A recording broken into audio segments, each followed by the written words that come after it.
They're back from who knows where, drinking beer and betting sports. It's the Better or Worse podcast with Mitch, Randy, and Jersey Joe. Hey, Randy, what's going on, Hey, buddy? Mitch.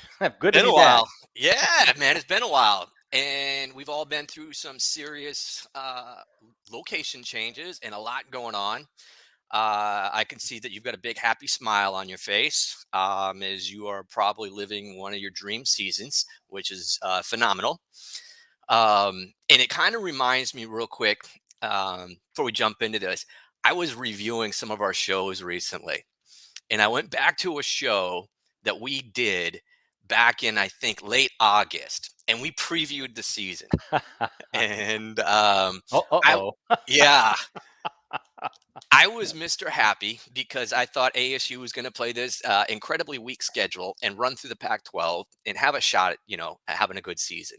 And I'll never forget that I asked you, what did you think of Michigan? And you had a different take on it, but still a better take than a lot of the pundits. A lot of the big-time pundits across the country had them way, way down, right? Even in their division. Didn't give them a shot. I think they were ranked in the mid-50s for preseason, right? Yeah, and so with all that said, it's kind of funny to look back of all the things that we've been right about. I would say the two things that we were really wrong about were our own teams. We couldn't even get our own teams right in different directions. Well, that's because you're overly optimistic and I'm overly cynical. Yes. Yeah, you're right. You're right. And we're going to talk a lot about the Maize and Blue. We're going to talk a lot about your season. But this, I'm so excited because I think we've made it past. I call it the dead time in college football because with all the transfers and everything going on, I don't really get into a lot of these pre-bowls that go on. But the college football playoff, I absolutely love, and it gets me, gets my adrenaline going, no matter who's in it. So, with that said, what, in your opinion, in the 2021 college football season, what's the big story? What's the biggest story of the 2021 season for you? Without a doubt, for me, the biggest story of the 2021 season is the transfer portal and how it's transformed college football. Yep. Where we essentially have free agency for college football. You've got, I think I heard today that Spencer Rattler's going to South Carolina next year. And I look what Mel Tucker's done at Michigan State, for example, and he took a team, and I think even this year they have something like 20 kids in the transfer portal, and the problem with the transfer portal is it can be a good and bad thing, right? It can be a good thing because kids who are not getting opportunities at certain schools can go someplace else and maybe find an opportunity to play and get on the field. The bad part of it is that a lot of the kids who go into transfer portals don't land somewhere else. And the colleges have the right to pull a kid's scholarship after he declares for the portal for the next semester. And that's a big problem in college football. I think a lot of kids who would be getting degrees if no transfer portal existed are not getting degrees now. Yeah, so I agree with you 100%, and I think they have to straighten that out because you shouldn't be able to enter the transfer portal if you're in a bowl game. I like the quarterback for Auburn going to Oregon in between their last game of the season and a bowl game. I'm not okay with that. That to me, there's something seriously wrong with your quarterback or any player transferring before a bowl game. To me, I don't agree with the thought behind that or allowing that. Well, especially if you're a starter. I think North Carolina, the guy who would have been starting at quarterback for them today is in the transfer portal. And not playing in that game. I don't understand it. It makes no sense. I can't imagine that's the best thing for the kid, but I think it sets a bad precedent in life. I just think it's a bad way to teach people. Finish what you started at least. Finish the season. And listen. So it also stops a lot of coaches from being able to coach them hard, right? To get on them because these kids get their feelings hurt so easy these days. You say one bad thing to them and they jump into the portal and look for greener pastures. I agree. I don't like the precedent. No, and your team was affected by it. The running back at UCLA this year that had a pretty good. It turned out it looked like it was a good move from Michigan, but the running back at UCLA this year had a pretty good running back year for him. What is it? Charbonneau? Was that his name? Yeah, Charbonneau, right? He was a transfer just because he didn't think he was going to get enough carries or something, and I think he made a big mistake because the way that Michigan played this year, it might have highlighted him even more. Being on a Yeah, I'm not team, sure it came down to not getting enough carries. I think it might have been too many carries for that kid. I think really, my understanding was that they had him on a pitch count, his inner circle, and Harbaugh doesn't go in for that kind of stuff. So, really, but yeah, but the point though really is that, but it did work out for him, right? He did go to again, UCLA and he did have a big year, yeah, I mean, like I said, it works out for some kids, and for yep. some kids it doesn't. All right, so my story of the year is kind of along the same lines, but it's a non-story. It's the thing that we talked about all June, July, and August, and then it disappeared. It's the NIL. Oh We yeah. haven't heard anything about it since the start of the season. We haven't heard anybody talking about it, the success of it, what's going on with it. We've heard absolutely nothing about the NIL this year since college football started, right? It was the big story. These kids are getting paid. Bryce Young's getting doing this. We talked about it. We talked about it relentlessly, but it's disappeared since the start of the season. Well, I don't Is know. And on the Michigan side of things, I know it's a big topic of conversation because Michigan fell behind early in the NIL race, right? And Yep, it's a big recruiting tool for a lot of these schools, and yep, Michigan wasn't taking advantage of it the way that they should have. But my understanding is they've kind of now got that straightened out, but it's been a very big topic of conversation at Michigan. really. But the funny part about it, Tom, is that the highest paid NIL guy at Michigan is a bench warmer. Who would it be? It's Adrian Nunez, who plays for the basketball team. Why would that be? Explain that to me. Because the kid's an entrepreneur, and he found out what the rules were early, and he Yep, went out and he was very uh, proactive about it, and was able to put together a pretty nice NIL deal for himself. And again, because the universities are not supposed to be involved with it, and that's where all the infractions are going to occur when the universities, start get telling involved. boosters to pay these kids, right? Sure. But they're not supposed to. The universities are not supposed to be involved in it. But it's gotten to the point now where what the universities can do is put together structure and teach the kids how to Yep. take advantage of NIL. Okay. Well, listen, there's going to be more coming out of that probably in the next 2 months after we get through the season. Yeah. But let's jump into what we're here for, right? We're here to talk college football playoff. It's tomorrow, and I know you want to jump into the maize and blue, but Oh we my got God, to. it's finally here. Yeah. But so we can enjoy that and really hit on that. Let's talk a little bit. Let's talk about the other game first. Let's bring up the Georgia. I'm sorry, the Alabama and Cincinnati game, and some of the things that I'm seeing with that game. It's got me asking a lot of questions, right? So one of the biggest questions is everybody so far that I've talked to is like, oh, well, they're going to be missing Michi. I don't know. And Cincinnati this and Cincinnati that. Let, let's go into they're not going to have Michi. That's fine.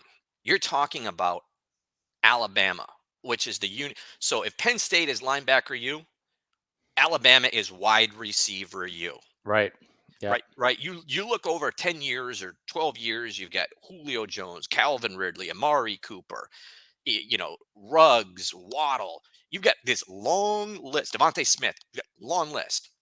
They've got 4 deep receivers that are going to be in the NFL every year. They retool that. They retool their running backs every year. The funny thing about Alabama also is their running backs are usually 1 year guys. Everybody's like, oh, he came out of nowhere. No, he's just the second best running back on the best team of running backs. That's all it is with them. They retool. When you look at this game and break it down, you break down Cincinnati and everybody's like, well, they beat who they played. Okay, they beat Tulsa. They beat Tulane. They beat University of South Florida. They beat Navies. These are all teams that if Oklahoma or Clemson or a team outside of the SEC goes out and beats 4 times in a year, they get devalued. They don't get value for beating these teams. So we're giving a lot of value to a mid-major or giving them the opportunity to play in this game um, based off of one game, Notre Dame. We're saying they're really good because they went to Notre Dame and beat Notre Dame. The Notre Dame game isn't a fair analogy because the Notre Dame game, uh, they had the first time Notre Dame was using a first time starter at quarterback. He was a freshman, freshman quarterback. First time he was starting a game was that game. Didn't play well. They were missing 3 offensive linemen in that game. So to me, while Cincinnati had a good year, they went 8-0 in a conference. Houston went 8-0 in that conference. That's a Halgerson coach team that went 8-0 in a conference. That should say a lot about that conference. Seriously. There's a dart. Yeah. So when I look at this game, I see a complete mismatch. And then I see a line of 13.5. And I say, okay, 13.5. I see Alabama having no problem scoring 35 points in this game, at least 35. Do I see Cincinnati scoring more than 21 against Alabama? Cincinnati's a run-heavy team to me. Yeah, their quarterbacks threw for 3,000 yards again. It's against Tulane, Tulsa. It's against the USF. It's against Navy, a really bad Navy team this year. But they're a run-heavy first start team with their running back Ford. You know, he had his 1,400 yards, 1,200 yards rushing. He had 200 yards receiving. He had some good stats. But we're talking about Alabama, who lines up every week in the SEC and plays against other teams, regardless of whether they go 8-4. They've got 3 or 4 guys that are going to the NFL. Cincinnati's not lining up every week and playing against guys that are going to the NFL. Right. They're not. And so this line to me is way off. Way off. It's a gift. Okay. 13.5. You think the 13.5 is it's too light. I think 13.5 is a crazy, crazy number. I think it's way low. Listen, again, Michi, the big thing for Alabama really was going to be whether their running back was going to play Robinson, right? He got hurt in the championship game. He limped off the field. Supposedly, he's fine. They're going to be probably 50-50. They're going to be missing their starting defensive back. I don't care.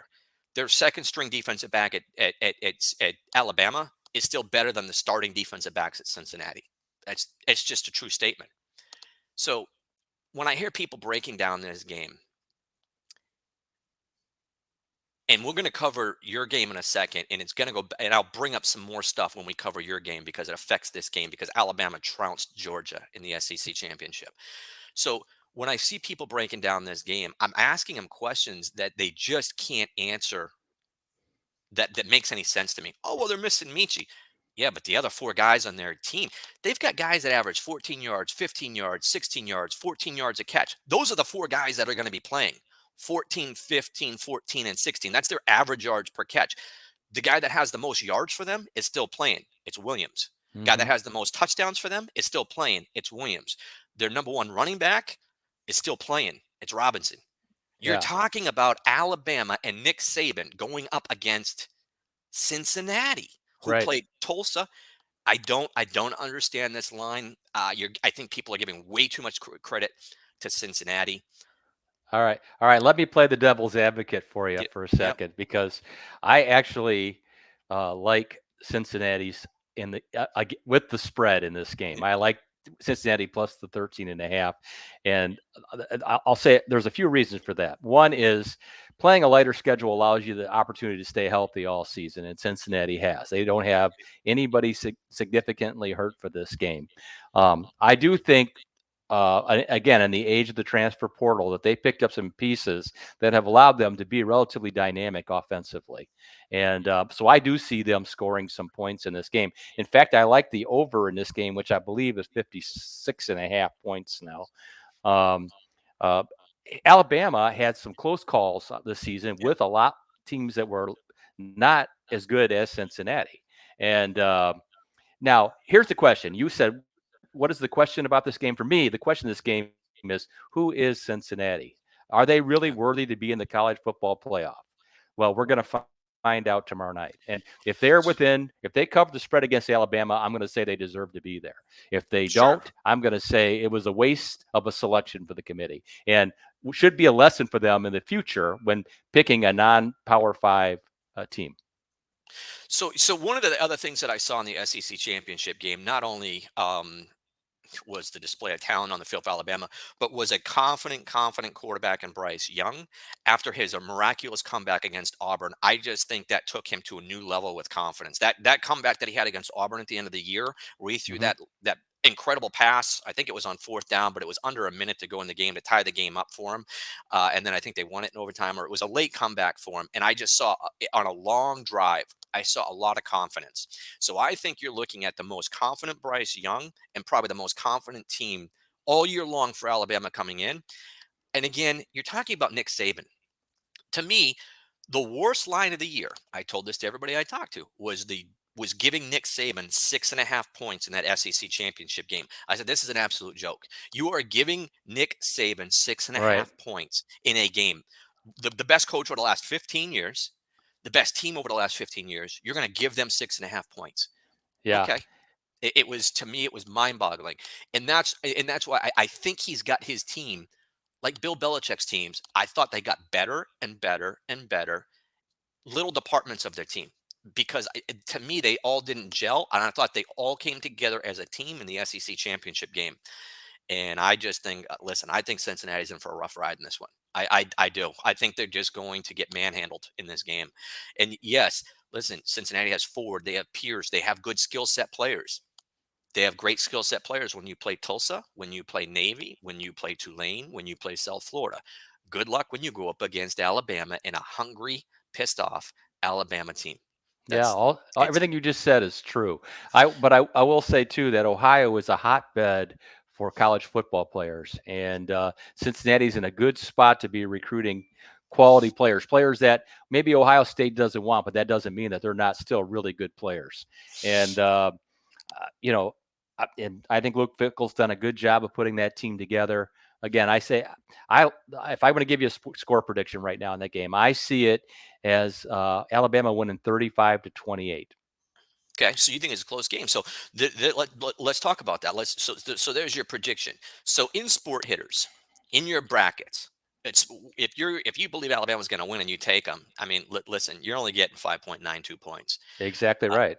I mean, to me, you're not putting that in there. You might be putting some of the other props in there, Right. but well, right now, so here's one of the props that's in there. Largest lead, 17 and a half. Do you think Alabama or Cincinnati will ever have a 17.5 point lead in that? No. Okay, so you would take the under, and that's actually a better value than taking Alabama in the game. So Right. in sport hitters brackets, the value for you is actually taking the under the largest lead. Right. So Well, and sport hitters so always taking the underdog is always the play if you think it has a chance to finish because yeah. that's where the points are. And I think this Alabama Cincinnati game really offers an opportunity to the underdog better this week.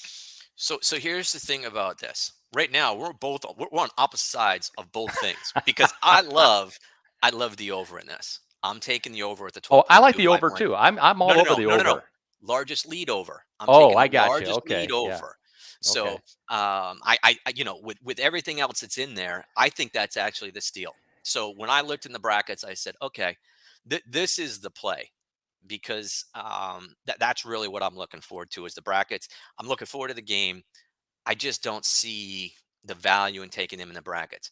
Now, Well, as you know, here's the other thing on that, Tom, that if you're taking the over 17.5 point lead, you got to be betting Alabama on the game. I mean, now listen, at the end of the show, we are doing our pick of the day. So at okay. the end of the show, we're going to do our take the money and run. We're going to do our pick of the day. So Yeah. let's just jump in and see where that goes. Okay. But All right. listen, at the end of the day, I think you're talking about David versus Goliath, and I don't think there's any listen, Goliath in this is real Goliath, and that's really bad David. That's not a I good think David it's more we're like running. David versus a really good soldier. I don't see Alabama as Goliath this year. Yeah. You look at their numbers, man, and they've gotten. Listen, they lost at Texas A&M. It was a road game, conference game on the road against a good defense. I don't hold that against them, right? They play these teams every week. They had a struggle with Florida. You had a freshman quarterback in there all year. I think his mindset now changed after that Auburn game. Right. Then he went into Georgia and played the game of his life. He's now had 3 weeks to go ahead and digest everything and get built. I think forget about it. That's really what I think. All right. So now listen, you're chomping at the bit. I know what you want to talk about.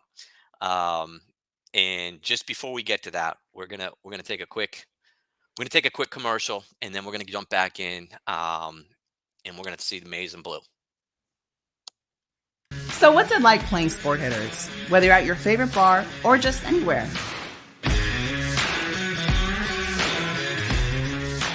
Sport Hitters' unique challenge brackets offers players a new way to play. Sport Hitters allows you to pick your teams and challenge friends, family, and rival players, all for real money. And best of all, now it's every sport, every day. You can get the app exclusively at sporthitters.com. Sport Hitters, challenge on. Okay, so the game you've been waiting for, the game that you can't believe is here, and it's here tomorrow night. Now I hear you're going to a party instead of going out to the game, which is probably a smart move. Hanging out with a bunch of Michigan guys. Let's hear it. I want to hear your take.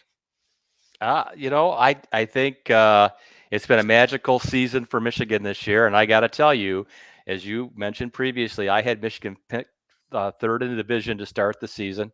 I didn't really believe that they were where they were, and with the changes in the coaching staff that have really gelled for them, Sharon Moore coaching the offensive line was a big question mark going into the season, and he's proved to be a guru for their offensive line.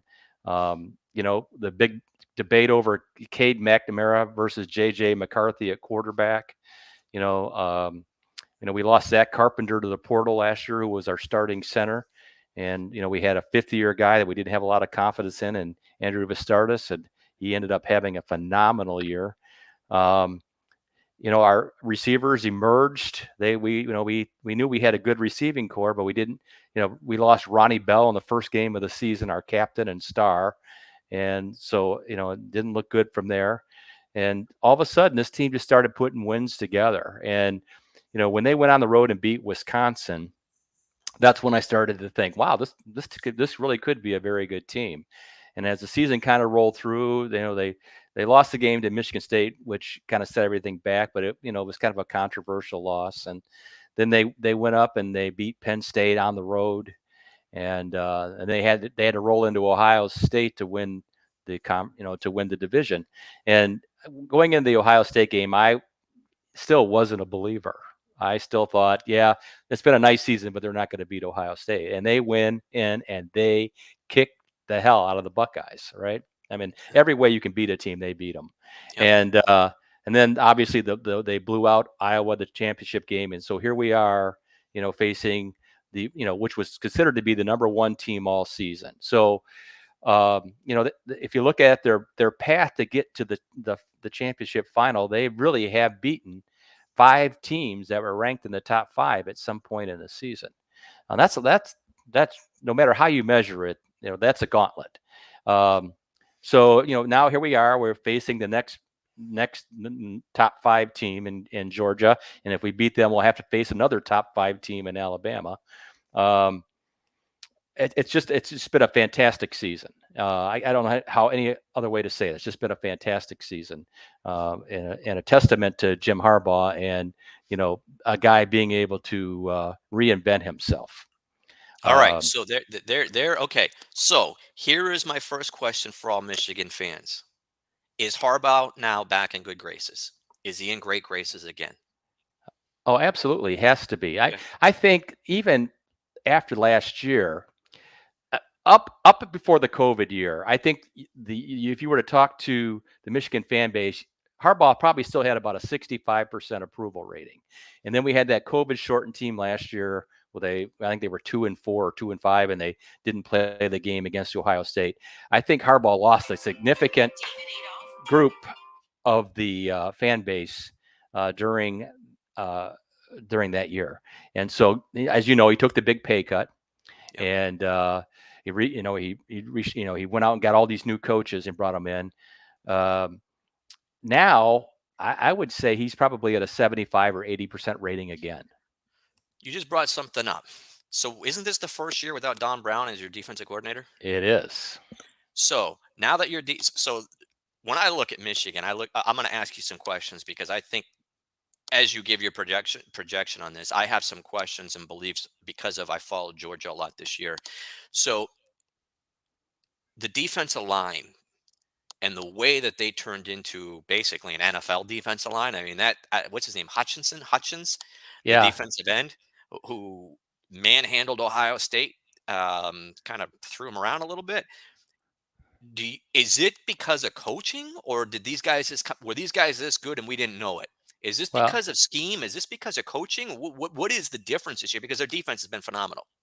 Well, last year, Aiden Hutchinson broke his leg in the second game of the season or third game of the season. I don't remember which. So they had lost him for that season. And Yep. when you come back off a big injury like that, you don't know how a guy is gonna be. We always knew that he was a good player. Yep. We just didn't know that he was going to become a great player.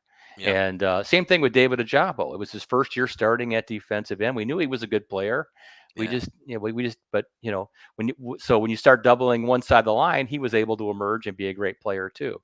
I think more surprisingly for the defensive line, though, was the play of the inside guys. Jeter, Mozzie Smith, and Chris Hinton. Yeah. I think that those guys were really big question marks going into the season, and they really performed. All right. Let's look at so I'm assuming. What's your projection for this? What are you thinking about in this game? Because I want to really get into both the offensive side versus the defensive side on both teams. Because I have my own philosophy on Michigan and how they match up with Georgia and vice versa. Well, Georgia's my second favorite team. I don't know if I told you that or not. I didn't know I've that. been a big fan of Georgia going on. I was married to a girl who was a Georgia graduate, and we used to go to some of the games. And so I follow Georgia pretty closely as well. But I Yep. will tell you that when I look at the two teams, I think if they have three goals for the game, I think both teams have two of the same goals, which is to run the football and stop the run. Yep. Right? I think Yep. whoever does those two things probably wins this football game. I think the other thing that Georgia's got to do is they got to pressure McNamara. I think they have the weapons to do that. And I think Michigan thinks they have to stop Brock Bowers, the tight end. So who leads them in receptions as a tight end by like double the amount of any receiver on the team. Yeah. So both teams are going to have things that they know they need to accomplish. I think both teams know that they need some breaks from the officials. I think both teams know they can't have turnovers. I think it really kind of comes down to those three elements for both teams. I'm one of those guys who thinks Michigan is going to be able to run the football.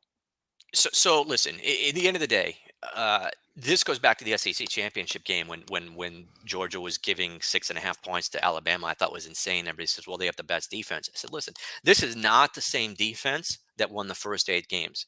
Adam Anderson, their inside linebacker, a guy that would have been a first-round draft pick, has been out since then and getting some off-the-field trouble. So he missed the last 4 regular season games. And if you look at those games, they started giving up points. They did shut out, I think, Vanderbilt, but everybody beats the crap out of them. But they gave up 17 to Tennessee. And then they got housed by Alabama. It's like taking Ray Lewis out of Baltimore's defense. It's like taking Mike Singletary out of the Chicago Bears defense. I do believe Georgia's defense was on the way to being a top defense of all time, one of them in that conversation with some of the Miami defenses in the 80s, FSU's defenses, Alabama's defenses when they were really good earlier. To me, taking him out of this defense, I look at the defenses now and say, these are similar defenses. I think, yes, Georgia has some really good defensive players. They're a really good defense. They're not the same defense the last 5 weeks, and you cannot compare them to the team when Adam Anderson was on that team. The way that Alabama beat that team is because they spread them out. They had wide receivers running all across the field. If Michigan tries to run the football between the tackles, I think it's a huge mistake. I think if Michigan can spread them out and use running back out of the backfield or run outside the tackles and get outside away from those two behemoths for defensive linemen for Georgia, I think they can win the game. I think it'll be a big mistake if they try to run between the tackles. I think if they go outside and spread them out, I think they can win this game. And I think I think they can play with Alabama because I think if Michigan goes up against Alabama, I think Michigan's going to have the edge on defense. So to me, Georgia is going to do what you said. They're going to try to smash mouth football right up the middle because they don't want Hutchinson and the other guy that you mentioned rushing the passer. I really like the where at Michigan is sitting in this, and I think it will come down to Harbaugh calling a trick play or two or spreading them out. And if he does that, boy, it's a good matchup for Michigan. And I said the same thing going into Ohio State. I said it was a really bad matchup for Ohio State. I did pick Michigan to win that game, and Right. they did house them because they had the components to smash them and spread them out. Yeah, Tom, we've been here at Michigan. We've been hearing that all year long about how we weren't going to be able to run on Wisconsin. We weren't going to be able to run on Penn State. We weren't going to be able to Well, run those on first of all, Iowa. you Yeah. can't compare those defenses. There's no comparison. Georgia has a I think much PSU. better defense. I think Oh, Penn State's defense and Georgia defense are comparable. The problem with Penn State this year was they had no offense. That it wasn't their defense. Their defense kept them in games. Iowa's defense kept them in games. It's their offenses that let them down. I think Michigan is going to run the ball between the tackles. I think that's, and they may not be successful in the first quarter. It may be a low scoring game at the half. But we've seen that all year from them. Even when they're not successful running the ball between the tackles, they stay after it. Doesn't mean they don't run a few trick plays wide, or they don't run the quick passes to the outside. Doesn't mean they don't throw the ball deep on occasion. But they're going to run the ball. They're going to run the ball in this game. I promise you that. They're going to run the ball between the tackles. They're going to be pulling guys. They're going to, our guy, Hassan Haskins, falls forward. That's what he does. He gets hit at the line of scrimmage. He gets 2 or 3 yards anyway, right? That's Michigan's game. They're not going to go away from it at this big moment. They're going to run the ball between the tackles. I promise you. okay. Well, listen, before we get into our picks for this game, the line 7.5 in sport hitters. Yeah.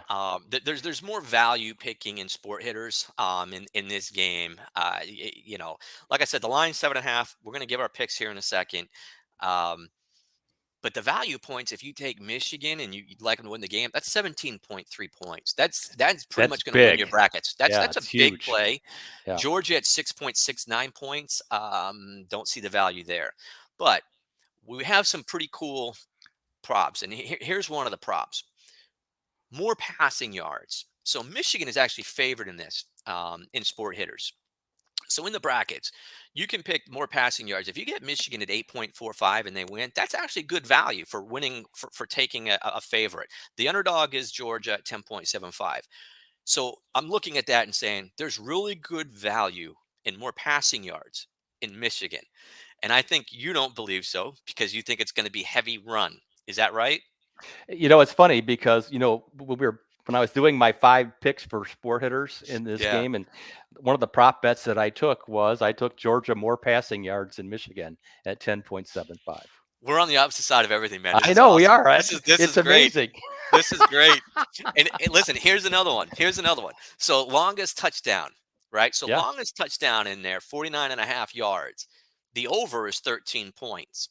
That's an iffy play for me because the under, which is a safer play, is 7.69, and that's still pretty good value for a favorite, 7.69. Where's your thoughts on that if you're looking at that?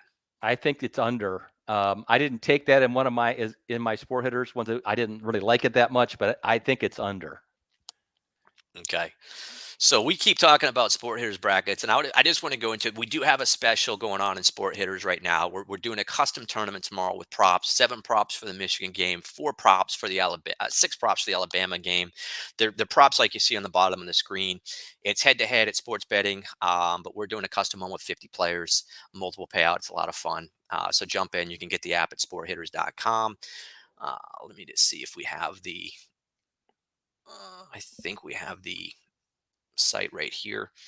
So get the app at sporthitters.com. You download it, jump in, play the props. So overall, I take it that you like Michigan's chances. I do. And we're in a state right now where there's no gambling, except you can do sport hitters. So did you make some phone calls back to some friends in Vegas? Oh yeah, there'll be a bunch of friends in the sport hitter event this week, but I'm asking if you called them back there because you needed somebody to go get you some tickets, or no. You got somebody to get you some tickets? No. Nope. Nope. No? Like I said, I'm going to watch it in a very friendly environment, and I'm going to enjoy my time. And then when the game is over, I'm not going to have to worry about driving home. It's going to be fun. All right, so Yeah. hold on a second. I think it's that time real quick.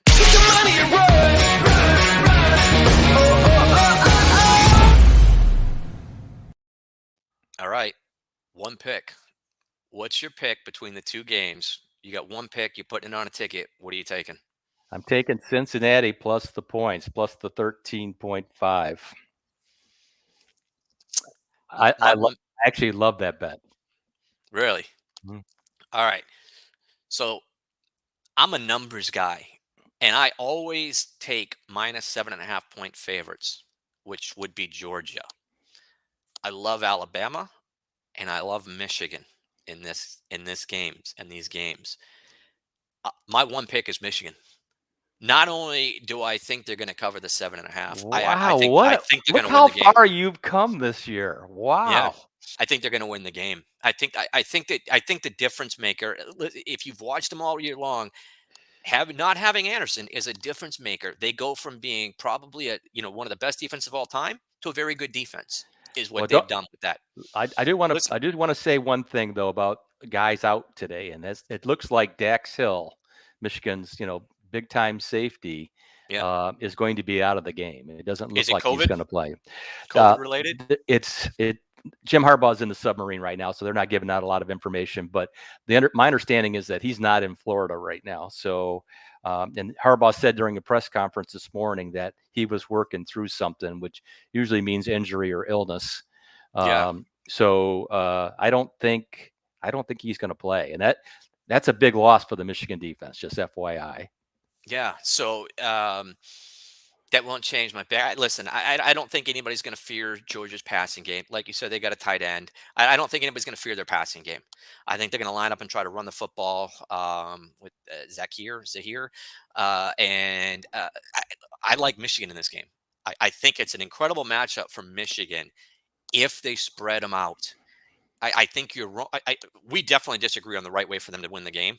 I think McNamara needs to throw the ball to those receivers on the outside. Oh, he will. I think you need to throw screen passes to get the running back outside of those behemoths. Because to be honest with you, those two defensive linemen for Georgia are incredible. Their linebacker Tyndall's one. I'm trying to recall the other It's linebacker Dean. for yeah, Dean. Dean. Yeah, Yeah, right. Dean and Tyndall are really good. And Wyatt is listen, you're talking about three guys, but that are difference makers. But again, Anderson's still their leading sack guy, and he missed their last 5 games. He had 5 sacks in the first 8 games. They just are not the same team. Alabama exposed them. It showed you the way to beat them. And I think Michigan has a better defense than Alabama. I think Michigan's defense is better than Alabama's. So, uh, listen, right now, if I'm you, I'm thinking we might be going to the championship game and have a chance this year because if you look at beating Ohio State, beating Wisconsin, beating Penn State, I think it said a lot for your team, and I think it said a lot for your defenses. So, anyway, I like Michigan, Alabama. My one pick of the day, Michigan. And there might be there might be a money line in there looking at Michigan on an opportunity.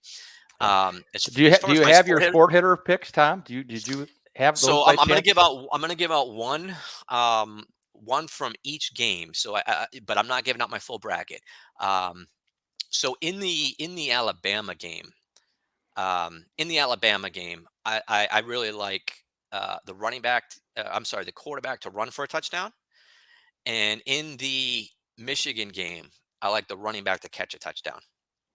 Wow, Both of those. that's big points, isn't it? Yeah, Yeah. yeah. I like Michigan's. I like in that game. I think a running back might catch a touchdown pass, and in the Alabama game, I like again the quarterback to run it because I think Desmond Ritter might run a touchdown in against them, but um, those are my two. But obviously, I'm going to have the props all throughout. I'll be in 3 or 4 challenges tomorrow. I'm looking forward to this. Listen, this is this is like the gap. We're back, and then next month we're right into college basketball, which is my second favorite sport is college basketball. And we're in the conference play January, February, and March, leading into March Madness. We're coming into NFL playoffs. Jersey Joe, who's not here today, will definitely be back with us on Sunday for our NFL picks. We're going to start covering the NFL again late in the season. It's just a good time. It's a good time to be a sports fan, I think. We're past all this to me, junk that we went through for the last 6 weeks. I And, hope we we're are. back into our listen, I'm Right. excited for this. And you should be too, because I think your team is sitting a little better than you give them credit for. Um, and I know I talked to some Michigan people who laughed. I talked to Ohio State people and told them, listen, you guys are in trouble against Michigan. Yeah, you don't take me Oh, serious, but you thank guys are in you. trouble against Just Michigan. shake their cage. Shake it, So, shake it, shake it. Yeah. so Yeah. yeah, we've come a long way since August. And when you go back to what we were talking about in August and where our teams were, I just got, I'm basically feeling like I got back from a funeral yesterday because I realized that my mindset of ASU is going to be a good football team is dead. It's dead. So I went to the funeral. I buried that mindset. We're done. I've put it away. It's I feel over. I feel bad It's for you, over. Tom. I feel like you should be wearing black or something. I don't know. Yeah. It's over. They're playing tonight, and I'm not. I don't even know if I can get behind. I don't want to watch them lose to Wisconsin. So listen, it's been fun, and I know that you're looking forward to tomorrow night. So congratulations on tomorrow night. I think it's going to be a very good night for you. I think you're going to have one hell of a New Year's Eve celebration. I hope everybody has a great New Year's tomorrow. Enjoy the games, and then I look forward to coming back and seeing some people on Sunday, and then we're going to circle back next week, and we're going to cover back these games. And I think we're going to get ready for a Michigan-Alabama championship game. Yeah. Happy New Year's, everyone, and go blue. Happy New Year, everybody.